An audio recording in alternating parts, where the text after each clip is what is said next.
Morning children. Relative velocity में एक और क्वेश्चन लेते हैं। ये क्वेश्चन आप देखिएगा, बड़ा इंपॉर्टेंट क्वेश्चन है। A ball is drop from the top of a building of height 80 metre. At the same instant another ball is thrown vertically upward. तो एक बिल्डिंग है बेटा, आप देखिएगा, इसमें दो मेथड लगा सकते हैं। बेटा एक काम करेंगे, पहले मैं लगाऊंगा 1D का मेथड, फिर मैं लगाऊंगा रिलेटिव वेलोसिटी का मेथड। ठीक है, तो सोल्यूशन में आप समझिएगा फर्स्ट मेथड लगाएंगे, फर्स्ट मेथड, और ये 1D का होगा, सिंपल अंडर ग्रेविटी का होगा। देखिएगा एक बिल्डिंग है, इसका हाइट इन्होंने h ले रखा है, that is 80 metre, 80 metre height है इसकी, h इक्वल टू 80 मीटर। कहते हैं a ball is dropped. Dropped किया मतलब हुआ फ्रीली, आपने यहाँ से क्या किया, इसकी ऊंचाई से ए पॉइंट से एक बॉल को ड्रॉप किया, इनिशियल वेलोसिटी 0 होगा, ये नीचे आ रही होगी। Eight the same instant another ball is thrown vertically upward. बेटा उसी टाइम इस बिल्डिंग के बॉटम से आपने ये पॉइंट बी मान ले, एक बॉल को ऊपर की तरफ फेंका, और इसकी इनिशियल वेलोसिटी जो है, आप मान लो इसे u1 मान ले, इसे u2 मान ले, that is given 50 metre per second. बेटा ये ऊपर की तरफ है तो प्लस 50 ले लेना। g हमेशा नीचे होता है, हम माइनस ले रहे हैं, g -10 ले रहे हैं। देखते हैं कैलकुलेशन में जरूरत होगी, 9.8 तो ले लेंगे। तो कहते हैं find the time at which both will meet. देखो ये बॉल नीचे आ रही होगी, ये ऊपर जा रही होगी, और एक जगह पर आकर के इनकी मुलाकात होगी। लाइन एक जगह हो जरूरी नहीं, तो मैं थोड़ा अलग अलग ले लेता हूँ। ये आ रही है, सपोज दे मीट एट सी, सी पे मिलते हैं। जब सी पे मिलेंगे तो इसकी हाइट ऊपर से h1 होगी, और नीचे से जो हाइट होगी, या ऊपर से डेप्थ h1, नीचे से h2 होगी। एक चीज़ बेटा इसमें बड़ी इंपॉर्टेंट है कि आप जानो कि जब एक बॉल ऊपर से ड्रॉप की जाए, नीचे से एक ऊपर फेंकी जाए, जब भी वो मिलेंगे तो कौन सा ऐसा टर्म है जो दोनों के लिए सेम होगा, वो है बेटा टाइम। मान लो 10 बजे दोनों बॉल ऊपर से ड्रॉप की गई, तो अगर 10 सेकंड तक नीचे ये आती है तो 10 सेकंड तक ऊपर ये जाएगी। जहां भी मिलेगी तो दोनों ने सेम टाइम 10 सेकंड तय किया होगा। तो सबसे पहला चीज है कि कॉमन क्या है, सेम क्या है, कांस्टेंट क्या है। तो दोनों केस में जब वो मिलेंगी तो क्या कांस्टेंट है बेटा, दैट इज टाइम। तो हम यही पे यही लेंगे, let they meet at C after time t time पे मिलते। तो देखो बेटा, ये जो ए से बॉल चली थी, नीचे की ओर आ रही थी, इसने h1 दूरी तय की होगी। तो फॉर ए अगर आप लिखो, ये इक्वेशन लगाना है, h equal to u t plus half g t square. आप देखो h को आप h1 लिखो, नीचे की तरफ जा रहा है तो माइनस h1 लिखो, माइनस h1 मैंने बताया जो डिस्प्लेसमेंट डाउनवर्ड हो माइनस, u जीरो क्योंकि इनिशियल वेलोसिटी 0 है, प्लस हाफ g माइनस, वो हमेशा माइनस होता है, और ये आएगा। तो आप देखो ये minus h1 equal to minus half g t square. अभी g की वैल्यू नहीं रखेंगे बेटा, आखिरी में रखा जाएगा ये। तो h1 इक्वल टू आ गया हाफ जी टी स्क्वायर। तो पहले हमें ये मिला कि t टाइम के बाद अगर इनकी मुलाकात हुई तो पहली बॉल ने कितनी दूरी तय की। देखो सेकेंड बॉल ऊपर जा रही होगी, अगर मैं इसके लिए बात करूं तो आप कह सकता हूं कि फॉर बी, फिर देखो इसने कुछ हाइट तय की होगी, फिर वही लगाया h equal to u t plus half g t square. दोनों का टाइम सेम है क्योंकि सेम टाइम के बाद मिलेंगे। h को आप लिख दोगे h2, ये बेटा ऊपर जा रहा है तो प्लस लिखोगे। u बेटा देखो प्लस 50 है, 50, t पता नहीं है, g यहाँ पर हाफ होगा लेकिन माइनस में होगा, टी स्क्वायर। तो यहाँ पर अगर आप लिखें तो h2 का फार्मूला बना 50t minus half g t square. फिलहाल इक्वेशन 2 ये आया। लेकिन अगर गौर से देखो तो h2 प्लस h1 80 के बराबर है, तो यहाँ लिखोगे कि but h2 plus h1 equal to h, इसका मतलब h2 plus h1 equal to 80 है। अब ये वैल्यू अगर हम यहाँ पर रखते हैं, अगर हम इसको यहाँ पर रख करके सॉल्व करें, तो ऊपर थोड़ा स्पेस बनाया जाए, सॉल्व करिए, आपको इनिशियल लेवल की बात होगी, क्योंकि अगर टाइम पूछा हो तो तुरंत आ जाएगा। यहाँ पर है तो देखो h2 और h1 की वैल्यू लिखें, तो आप देखोगे h2 की वैल्यू क्या है, 50t minus half g t square, plus h1 कितना है, हाफ जी टी स्क्वायर, ये h1 है। इक्वल टू 80 आएगा। बेटा ये दोनों कैंसिल हो जाएंगे, तो 50t इक्वल टू 80 आएगा ये, तो t इक्वल टू 8/5 आएगा, यानी 1.6 सेकेंड्स आएगा। तो यानी दोनों बॉडी की यानी बॉल की जो मुलाकात होगी 1.6 सेकेंड के बाद पॉइंट से पर होगी। ठीक है, तो इसका मतलब they will meet after 1.6 second. तो आप यहाँ क्या, ये फर्स्ट मेथड बेटा लगाया, first method, they will meet after 1.6 second. तो एक तो आंसर ये हुआ। फिर ये पूछा गया था कि कितनी ऊंचाई पे मिलेंगी। देखो डिपेंड करता है ना, आपको H1 पूछा गया कि H2 पूछा गया है। तो अगर क्वेश्चन में पूछा कितनी ऊंचाई पे मिलेंगी, तो मान लो हमें H2 पूछा है, तो आप ये जो H2 का फार्मूला आया है इसमें आप P की वैल्यू लिख दीजिए, आ जाएगा। हालांकि H1 में रखना ज़्यादा आसान है, तो इसको रखते हैं। तो अगर आप देखिएगा, putting value of P in equation 1, H1 equal to half GT², half G को आप 10 लिख लीजिएगा, T की आप डेसिमल की बजाय बेटा 8/5 वैल्यू लिखोगे तो फायदा रहता है, 8/5²। तो अगर आप इसे सॉल्व करें तो देखो क्या आ जाता है, आपका आंसर आ जाएगा।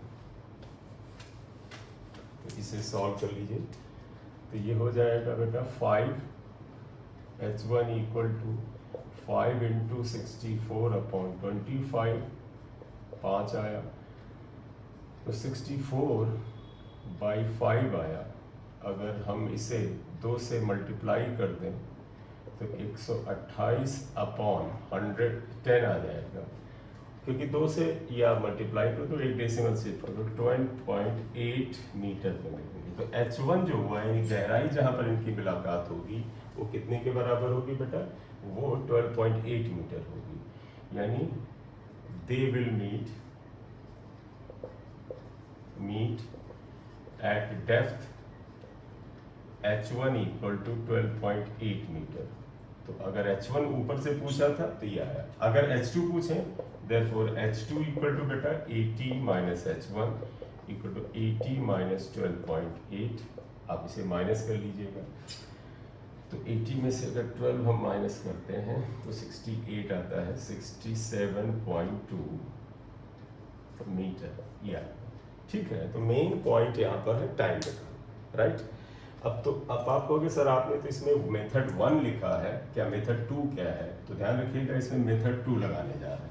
क्वेश्चन आपको ध्यान, मेथड 2 में हम रिलेटिव वेलोसिटी को लेने जा रहे हैं, लेकिन मेथड 2 में क्या है कि आपको कुछ लिमिटेशंस हैं। तो इसका मेथड 2 लिखते हैं, जरा ध्यान दीजिएगा, वो वहीं पर बात करेंगे क्या। तो देखिए मेथड 2 में आप ऐसे मानो, आप कहोगे कि ये बिल्डिंग है, इसकी हाइट कुछ है, हाइट इन्होंने h इक्वल टू 80 दे रखा है, एक बॉल को ऊपर से ड्रॉप किया है a है, और इसकी वेलोसिटी a की u इक्वल टू 0 है। ठीक है, तो अब थोड़ा सिंबल बदलना, आप मान लेना ua इक्वल टू 0 है, या वेलोसिटी ऑफ a ये दिया है। साथ ही साथ इस समय जो b की वेलोसिटी है, ये ऊपर है ub, वो 50 है प्लस 50 है, और ये चलेगी, मान लेते हैं दोनों की मुलाकात यहाँ C पर होती है। शुरुआती चीज़ें सेम है, H1 डेप्थ पर suppose they meet at C, suppose जो C पे मिलती हैं, और यहाँ से हाइट H2। ठीक है, तो ये तो हमने पिछले में भी बनाया था। अब एक्चुअली आप बात समझिएगा, रिलेटिव वेलोसिटी में क्या होता है, हम ऊपर वाले को रुका हुआ मान लेंगे, और आपको याद होगा जिसको रुका हुआ मानते हैं उसके रेस्पेक्ट में वेलोसिटी निकालते हैं। तो सेकंड मेथड है रिलेटिव वेलोसिटी का मेथड। रिलेटिव वेलोसिटी का मेथड हम क्या मानेंगे कि a जो है वो रुका हुआ है, let us assume a is at rest. Then अगर ये रेस्ट पे है तो आप क्या लिखोगे, relative velocity of b with respect to a। आपको याद होगा जिसको हम रुका हुआ मानते हैं उसके रेस्पेक्ट में वेलोसिटी दी जाती है। आप लिखोगे velocity of b with respect to a, arrow लगाना चाहे लगा लो, हालांकि 1D में चलेगा, तो vb माइनस va आएगा।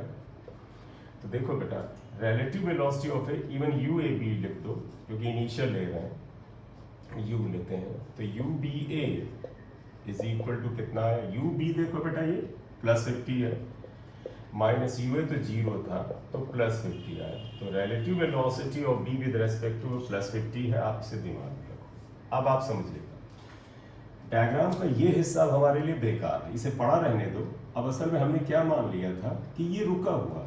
अगर ये रुका हुआ है, ध्यान रखना रुका है नहीं, लेकिन अगर हम इसे रुका हुआ माने तो रिलेटिव वेलोसिटी के अनुसार ये पार्टिकल कितनी स्पीड से ऊपर चला, 50 से, और जब ये रुका हुआ तो ये वास्तव में जाएगा, इसको यहाँ कहीं मिलेगा।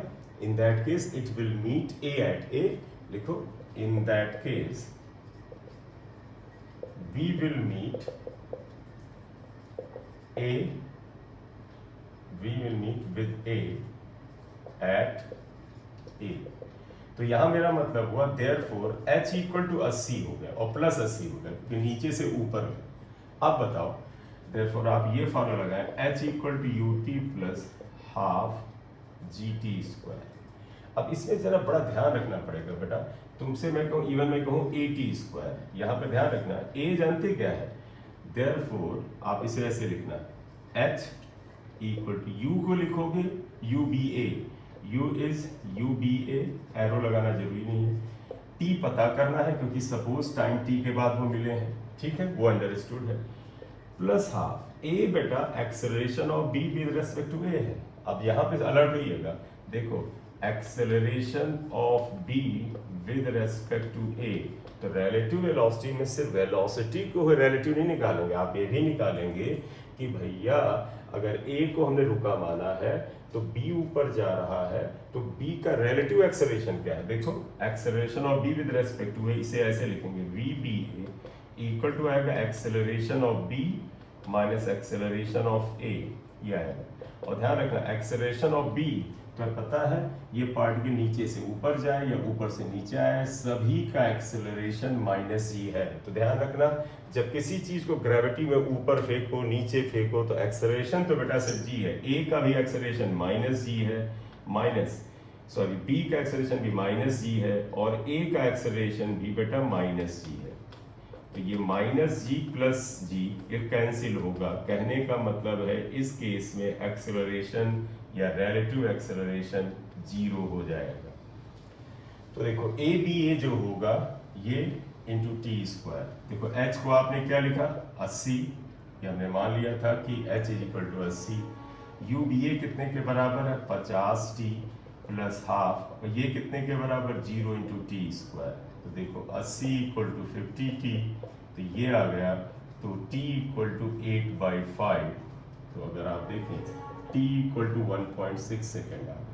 तो ये रिलेटिव वेलोसिटी का तरीका है ज्ञान का, लेकिन इस तरीके में बेटा वो जो H निकालना था वो कहाँ मिलेंगे, वो तो बेटा पुराने वाले ही तरीके पे जाना पड़ेगा। तो टाइम आ जाए तो तुम कहोगे सर H1 निकालना है, तो बताओ H1 के लिए आप क्या करोगे, अब रिलेटिव नहीं लगा रहे हैं, ध्यान रखिएगा अब रिलेटिव नहीं लगा रहे हैं फॉर H1, क्योंकि तुमसे ये भी पूछा गया है कि बताओ दोनों कहाँ मिलेंगे, तो वो इतने सेकंड के बाद मुझे पता चलेगा। H1 के लिए बेटा रिलेटिव नहीं नॉर्मल मेथड पे आ जाओ, तो आप क्या लिखोगे H equal to UT plus half GT², ये आ जाओ।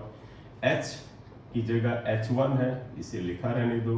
ध्यान देना ये नीचे की तरफ आ रहा है, साइन मत दो, क्यों, क्योंकि हम लोग अननोन को साइन नहीं देते हैं, ठीक है, तो अगर देना हो चलता है लेकिन नहीं देना चाहिए। इनिशियल वेलोसिटी इसकी देखो क्या है 0 है प्लस हाफ, g की वैल्यू -g है इंटू T², तो H1 equal to -half GT² आएगा, ये आएगा माइनस इंटू 10 इंटू, और t की वैल्यू बेटा यहाँ से ये लिखना फायदेमंद है 8/5² आएगा।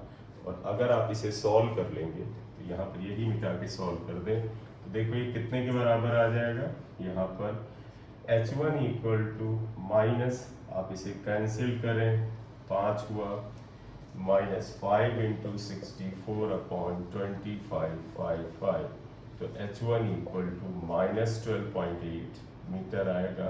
तुमको सर माइनस क्यों आ रहा बेटा, ये नीचे जाके मिलेगा इसलिए माइनस आ रहा, तो नेगेटिव साइंस क्या बता रहा है बेटा, it will somewhere at lower point downward मिलेगा, ये आया यहाँ पर H1 की वैल्यू, ठीक है, इतना लिखिए।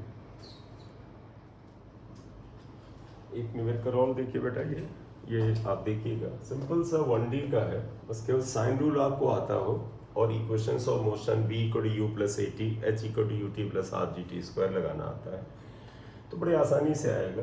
नीट 2020 में फेज 1 में आया था। देखिए क्या था, a ball is thrown vertically downwards with the velocity of 20 metre per second. जो बोलते हैं या वो बनाते जाइए। From the top of a tower, एक टावर ले लिया बेटा, इन्होंने कहा एक टावर है, इसकी कुछ हाइट है, ये टावर है, इसकी हाइट है, यही निकलवाया इन्होंने। देखो इन्होंने क्या बोला, find height of the tower. पता नहीं क्या हाइट है, तुम कहोगे सर इसको क्या साइन दें, अननोन को साइन ना दो, अननोन को साइन नहीं देंगे। कहते हैं कि इस टावर के टॉप से आपने बॉल को नीचे फेंका, तो देखो ए से आपने नीचे की ओर बॉल को फेंका with the velocity of 20, initial velocity 20 है। बताओ बेटा वेलोसिटी का एरो किधर है, नीचे, जो एरो नीचे होगा वो सब माइनस लिया जाएगा, तो इसकी वेलोसिटी माइनस आएगी मीटर पर सेकेंड। ये जाएगा और ये टकराएगा नीचे, और इन्होंने क्या दिया है, from the top of a tower it hits the ground after some time with the velocity of 80 metre per second, या 80 मीटर से। अब जब यहाँ पर जाके ये 80 मीटर पर सेकेंड से टकराएगी तो फाइनल वेलोसिटी आएगी 80 मीटर पर सेकेंड। निश्चित रूप से ये डायरेक्शन भी नीचे है तो माइनस ले लो। एक्सेलरेशन ड्यू टू ग्रेविटी नीचे होता ही -10 आएगा, इन्होंने 10 वैल्यू भी दे दी है। अब पूछा क्या, ये हाइट पूछते हैं, इनिशियल वेलोसिटी दिया है, फाइनल वेलोसिटी दिया है, एक्सेलरेशन दिया है, हाइट पूछा है, तो आप ये फार्मूला लगा दो, v square equal to u square plus t v square मतलब 80 स्क्वायर, माइनस में u इक्वल टू -20 स्क्वायर, ये आएगा, प्लस 2 जी भी माइनस में 10 होगा, h अननोन है, अननोन, हालांकि जब बॉडी ऊपर से नीचे फेंकी जा रही, पार्टिकल नीचे आ रहा तो h माइनस आना चाहिए, हम लेंगे नहीं क्योंकि अननोन को साइन ना देना, ये रूल मान के चलो। तो ये 80 का स्क्वायर हो जाएगा, तो आप इसे क्या लिख देंगे, 80 स्क्वायर माइनस ये ले आओ 20 square equal to -20h।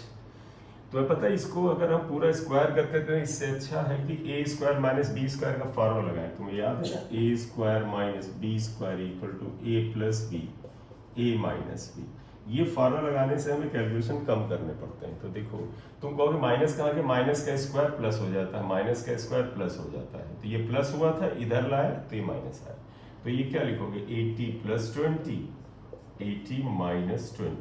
Solve करने में आपको कम टाइम लगेगा। ये आला a plus b, a minus b का फार्मूला लगा दिया, ये -20h आया, ये 100 हो गया, ये 60 हो गया, -20h, एक साइन आप यहाँ से हटा दें तो देखो क्या आ जाएगा, 600 आ गया, तो ये h इक्वल टू -600/2 यानी -300 मीटर आया।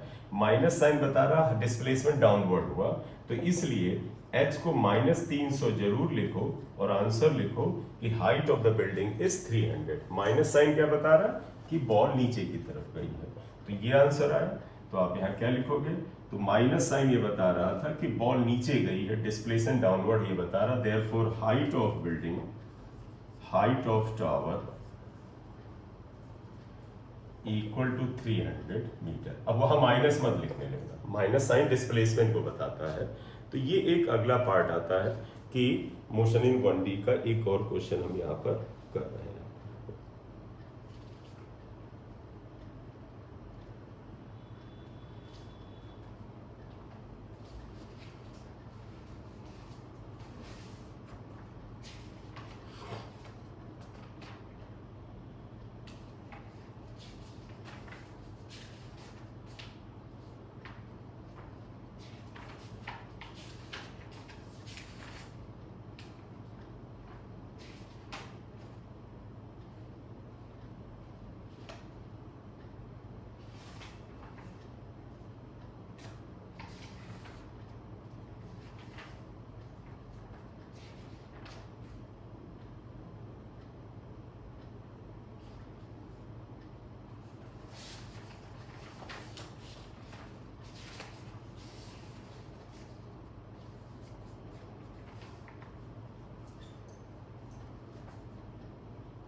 एक और क्वेश्चन लेते हैं, फिर हम लोग मोशन इन 2D स्टार्ट। देखिएगा ये भी नीट 2017 में आया है क्वेश्चन, नीट 2017 में आया है। देखो, Preeti reach the metro station, Preeti reached the metro station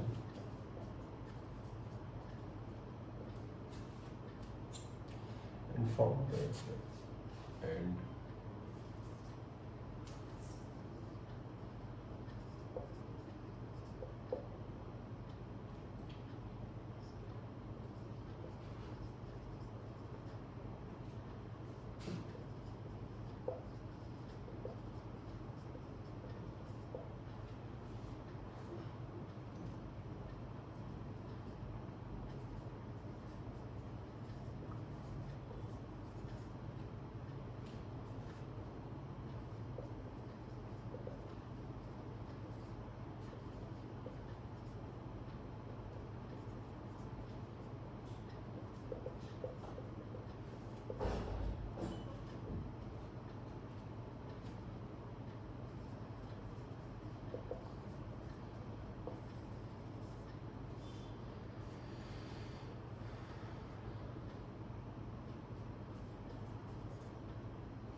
आइए चलिए बेटा, देखिए एक क्वेश्चन है, नीट 2017 में आया था। Preeti reaches the metro station and found that the escalator was not working. She walked up the stationary accelerator in time t1. On the other day, if she remained stationary on the moving accelerator, then the accelerator takes her up in the time t2. Find the time taken by her to walk on moving accelerator. इनका मतलब बेटा, आप जब metro पे जाते हैं या किसी भी मॉल में जाते हैं तो चलती हुई जो बेटा ऑटोमेटिक सीढ़ियां हैं वो एक्सेलेरेटर हो गया। इन्होंने कहा प्रीति एक दिन वो जब गई तो ध्यान रखना, हमें उसकी सीढ़ियां नहीं बनानी। देखो असल खेल ये है क्या कि जब सीढ़ियों से भी आप ये जाते हैं तो आप कुछ डिस्टेंस कवर करते हैं, आप ये डिस्टेंस कवर करते हैं, एक्सेलेरेटर में इतनी दूरी चलते हैं। हमें इस दूरी की अगर हम बात करें यहाँ तक जाती है तो देखो जब क्या हुआ, पहले दिन कहते हैं it was not working, accelerator काम नहीं कर रहा था। She walked up stationary accelerator in time t1। तो हम पहले तो मान लें let velocity of Preeti is v1 and escalator is v2। Escalator की अपनी वेलोसिटी v2, राइट, ये आया। तो आप बताइएगा जब प्रीति वॉक्ड हुई तो केस 1 में क्या हुआ? केस 1 में हुआ व्हेन प्रीति वॉक्ड अप। तो ध्यान रखना, जब प्रीति चढ़ रही है तो एक्सेलेरेटर बंद था, तो वेलोसिटी प्रीति की थी, ठीक है। तो आप ध्यान रखना तब क्या होगा, वेलोसिटी इक्वल टू डिस्टेंस बेटा ये होगा। और मान लो इसने टाइम t1 लिया है, उसने टाइम लिया है t1, इन्होंने दिया हुआ है टेक्स टाइम t1। तो देखो बेटा, सीढ़ियां चल नहीं रही थी, प्रीति कुछ स्पीड से कांस्टेंट स्पीड से ऊपर गई, वेलोसिटी को डिस्प्लेसमेंट अपॉन टाइम होता है, ये उसने डिस्प्लेसमेंट तय किया, ये टाइम था, ये यहाँ पर आया। तो ये बात निकल के आई कि प्रीति ने इतनी ये कवर किया, ये पहला आया। फिर कहते हैं on the other day if she remain stationery on the moving accelerator. अब एक्सेलेरेटर इतनी स्पीड से मूव कर रहा था, अगले दिन यानी सीढ़ियां सही थी। तो केस 2 क्या आता है, when she is stationary on escalator moving with speed v2। तो ध्यान रखना, अब एक्सेलेरेटर चल रहा है, जब चलेगा तो प्रीति तो इतनी दूरी तय करेगी एक्सेलेरेटर की, लेकिन टाइम इसने ले लिया t2 ले लिया है, ये t2 लिया है। तो फिर अगर आप यही वाला फॉर्मूला लगाएं, देयरफॉर देखिए क्या होगा, वेलोसिटी ऑफ प्रीति की जगह वेलोसिटी ऑफ एक्सेलेरेटर डालिए, दूरी अभी भी सेम तय करेगी, टाइम क्या हुआ t2 हुआ, इक्वेशन 2 आ गया। फिर ये क्या करें, find the time taken by her to walk on the moving accelerator. मतलब कई बार हम लोग क्या करते हैं, सीढ़ियां भी चल रही हैं ऑटोमेटिक और हम उसके ऊपर भी वॉक करने लगते हैं। तो यानी तीसरी बार उसने क्या किया, वो खुद इतनी स्पीड से वॉक कर रही होगी और सीढ़ियां भी इतनी स्पीड से चल रही होंगी, और दोनों एक ही तरफ, देखो सीढ़ी भी ऊपर की तरफ चल रही है, वो प्रीति भी ऊपर की तरफ वॉक कर रही है, तो अब दोनों की वेलोसिटी क्या हो जाएगी, ऐड हो जाएगी। कहते हैं तब बताइए कि कितना time, find the time taken by her to walk on the moving accelerator. यानी अब दोनों चल रहे हैं, तो मान ले टाइम इसे कितना लगता है, t लगता है। तो केस 3 में हम ये ले लेते हैं, केस 3 में देखो, केस 2 के बाद आइएगा case 3। Let she takes time t on walking, time t when walks on moving accelerator, on moving escalator। ठीक है, तो अगर वो टाइम t लेती है तो आप देखिएगा, here resultant velocity क्या हो जाएगा, वो बेटा हो जाएगा v1 प्लस v2, क्योंकि सीढ़ियां भी चल रही हैं बेटा और प्रीति भी चल रही है, तो दोनों की वेलोसिटी जुड़ेगी। आप है ना, जब सीढ़ी चलती है आप उस पर वॉक करते जाते हैं तो जल्दी ऊपर पहुंच जाते हैं वेलोसिटी। देयरफॉर बताइएगा, ये velocity equal to distance upon time, distance तो इतनी तय करेंगे क्योंकि ऊपर जा रहे हैं। तो देखो यहाँ पर v1 plus v2 equal to s upon, और t की जगह हमने टाइम के लिए t आ जाएगा, ये आ जाएगा।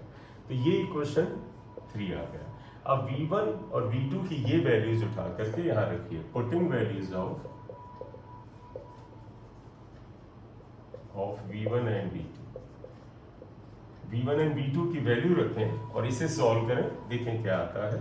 तो देखिए ये क्या आ जाएगा, v1 plus v2 equal to s upon t। v1 की वैल्यू थी s अपॉन t1, ये था s अपॉन t2, ये s अपॉन t है, s कॉमन ले लीजिएगा, 1 upon t1 plus 1 upon t2 equal to s upon t, ये cancel हुआ। तो इसलिए आंसर बेटा ये आया। रिलेशन पूछें तो क्या, तो 1 upon t1 plus 1 upon t2 आएगा, रिलेशन अगर पूछें ये आ गया। लेकिन इन्होंने t पूछा है तो 1 upon t equal to LCM ले लो, t1 t2 प्लस t1, तो therefore t equal to t1 t2 upon t1 plus t2, ये आंसर आ जाएगा। This is the answer. ठीक है बेटा, तो ये आ जाएगा t1 t2 upon t1 plus t2, ये आंसर आ जाएगा। ये थैंक यू वेरी मच।